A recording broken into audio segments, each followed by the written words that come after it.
Bridge to Terabithia, Chapter 3, The Fastest Kid in the 5th Grade. Jess didn't see Leslie Burke again except from a distance until the first day of school the following Tuesday, when Mr. Turner brought her down to Miss Myers' 5th grade class at Lark Creek Elementary. Leslie was still dressed in the faded cutoffs and the blue undershirt. She had sneakers on her feet, but no socks. Surprise swooshed up from the class like steam from a released radiator cap. They were all sitting there primly dressed in their spring Sunday best. Even Jess wore his one pair of corduroys and an ironed shirt. The reaction didn't seem to bother her. She stood there in front, her eyes saying, "Okay, friends, here I am," in answer to their open-mouthed stares, while Miss Myers fluttered about trying to figure out where to put an extra desk. The room was a small basement one, and 5 rows of 6 desks already filled it more than comfortably. 31, Mrs. Myers kept mumbling over her double chin. 31. No one else has more than 29. She finally decided to put the desk up against the side wall near the front. "Just there for now, Leslie. It's the best we can do for now. This is a very crowded classroom." She swung a pointed glance at Mr. Turner's retreating form. Leslie waited quietly until the 7th grade boy who'd been sent down with the extra desk scraped it into position hard against the radiator and under the first window. Without making any noise, she pulled it a few inches forward from the radiator and settled herself into it. Then she turned once more to gaze at the rest of the class.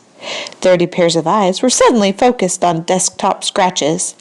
Jess ran his forefinger around the heart with 2 pairs of initials, BR plus SK, trying to figure out whose desk he had inherited. Probably Sally Koch's. The girls did more of the heart stuff in 5th grade than the boys. Besides, BR must be Billy Rudd, and Billy was known to favor Myrna Hauser last spring. Of course, these initials might have been here longer than that, in which case...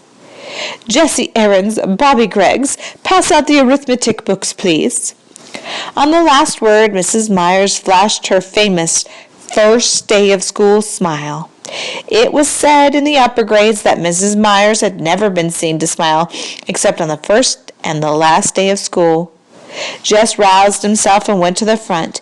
As he passed Leslie's desk, she grinned and rippled her fingers low in a kind of wave. He jerked a nod.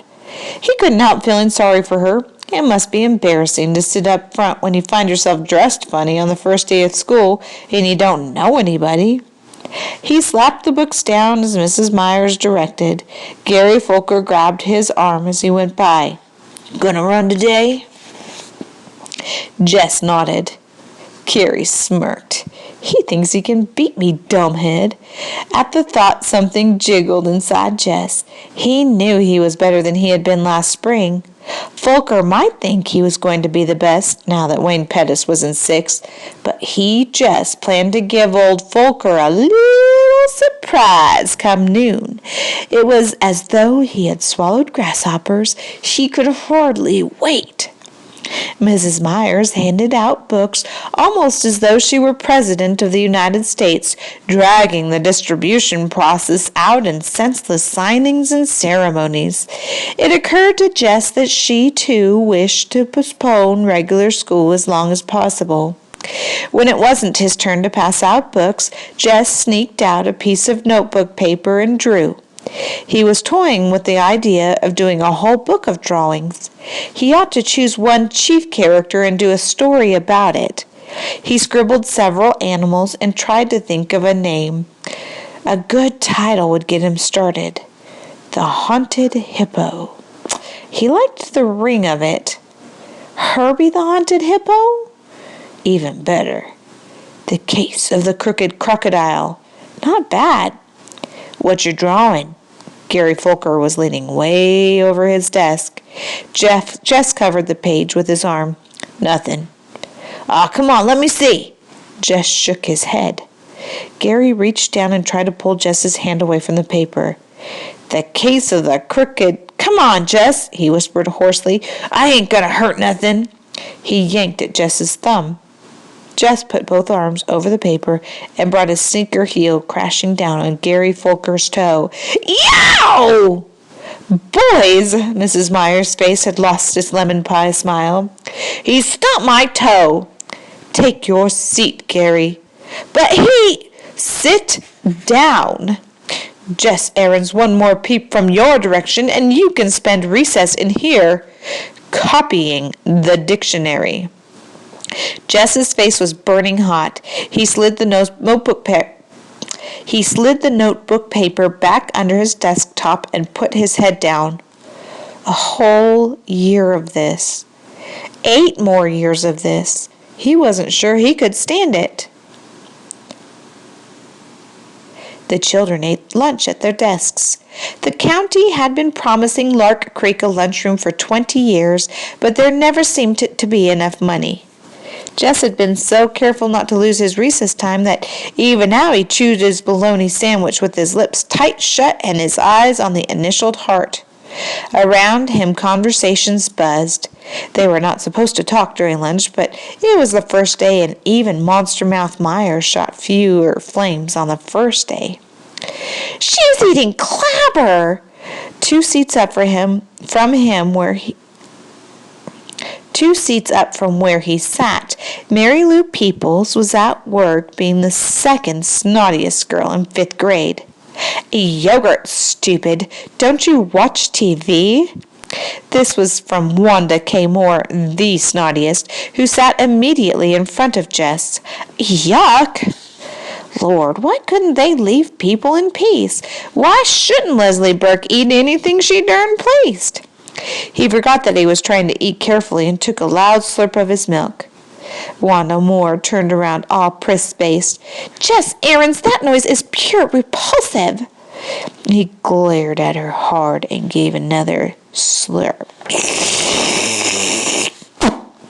"You are disgusting." Bring! The recess bell. With a yelp, the boys were up, pushing for first place at the door.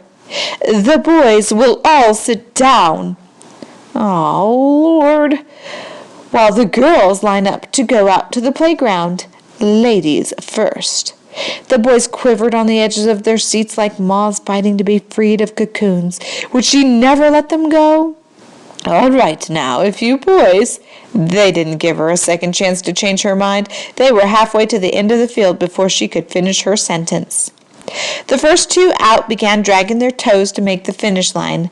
The ground was rutted from past rains, but had hardened in the late summer drought, so they had to give up on sneaker toes and draw the line with a stick. The 5th grade boys, bursting with new importance, ordered the 4th graders this way and that, while the smaller boys tried to include themselves without being conspicuous. "How many you guys gonna run?" Gary Folker demanded. Me, everyone yelled. "That's too many. No 1st, 2nd, or 3rd graders, except maybe the Butcher cousins and Timmy Vaughn. The rest of you will just get in the way." Shoulders sagged, but the little boys backed away obediently. "Okay, that leaves 26, 27, stand still, 28. You get 28, Greg?" Folker asked Greg Williams, his shadow. "Right, 28. Okay, now, we'll have eliminations like always. Count off by 4s, then we'll run all the 1s together, then the 2s. We know. Everyone was getting impatient with Gary, who was trying for all the world to sound like this year's Wayne Pettis. Jess was a 4, which suited him well enough. He was impatient to run, but he really didn't mind having a chance to see how all the others were doing since spring. Folker was a 1, of course, having started everything with himself. Jess grinned at Folker's back and stuck his hands into his pockets of his corduroys, wriggling his bright forefinger through the hole. Gary won the first heat easily and had plenty of breath left to boss the organizing of the second. A few of the younger boys drifted off to play King of the Mountain on the slope between the upper and lower fields.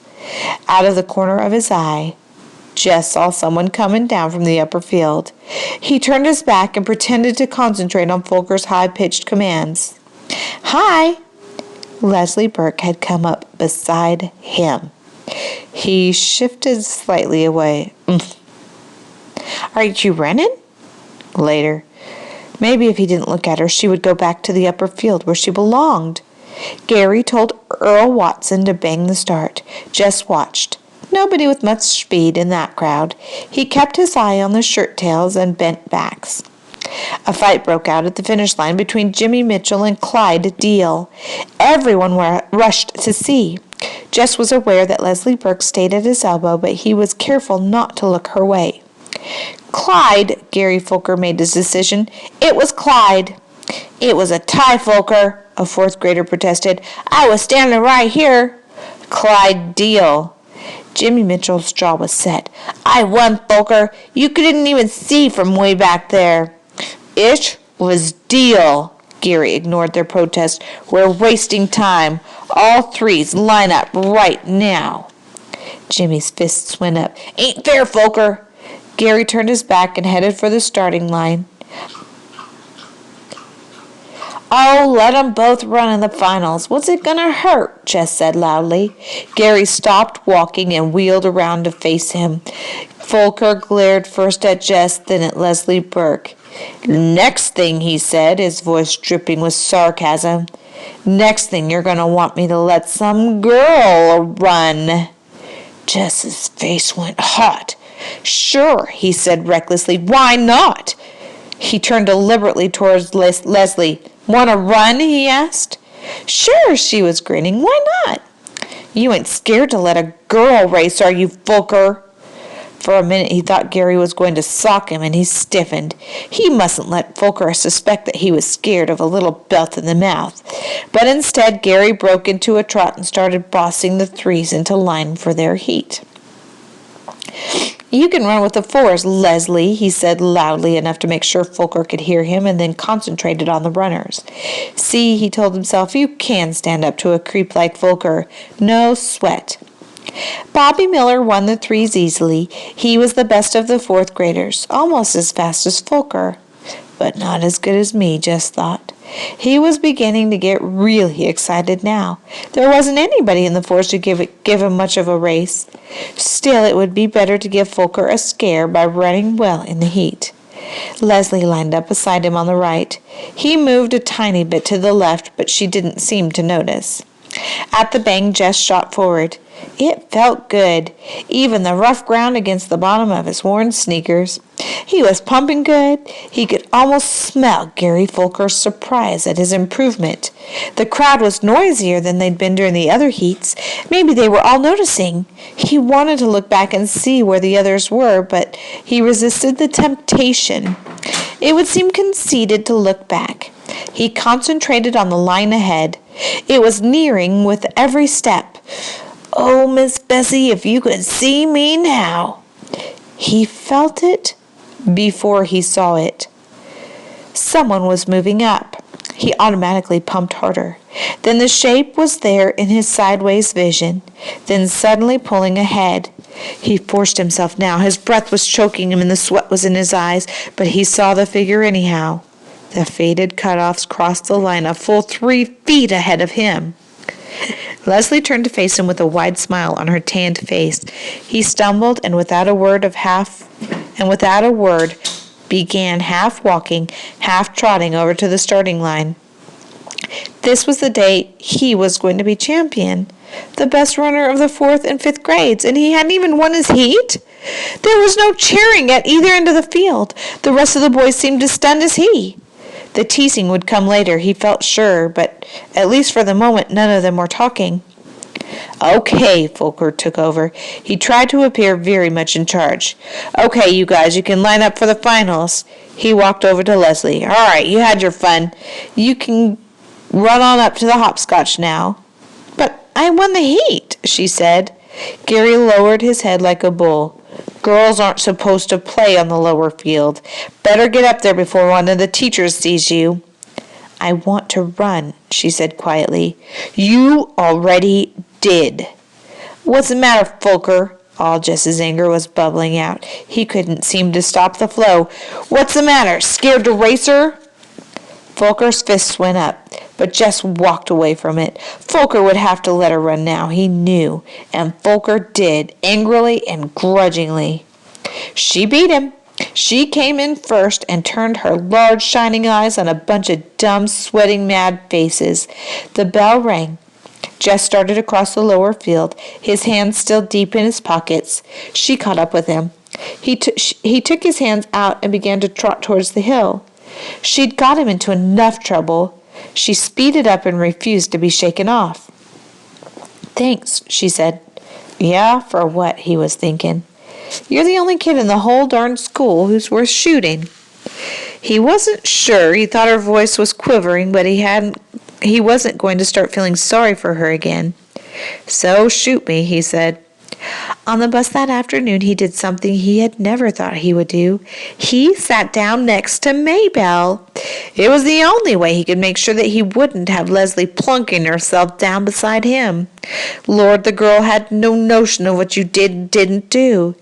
He stared out the window, but he knew she had come and was sitting across the aisle from them. He heard her say, "Jess," once, but the bus was noisy enough that he could pretend he hadn't heard.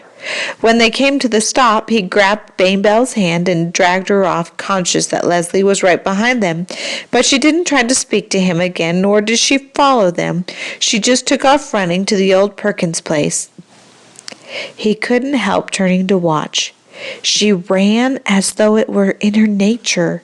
It reminded him of the flight of wild ducks in the autumn, so smooth. The word beautiful came to his mind, but he shook it away and hurried up toward the house.